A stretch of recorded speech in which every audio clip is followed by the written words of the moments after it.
Ever seen someone upgrade a laptop's GPU? Watch closely because today I'm toying with the Framework Laptop 16.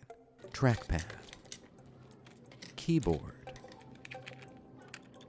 all pop off to reveal this tiny hatch. Out with the fan connectors. Goodbye, fans. In goes a Radeon RX 7700S.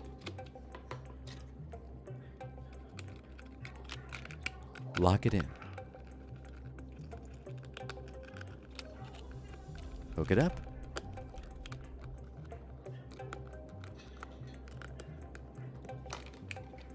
Keyboard and numpad pop into place. Trackpad and spacers slide in. 1 minute 32 seconds to power on. This is only my third attempt. And yes, it's got game.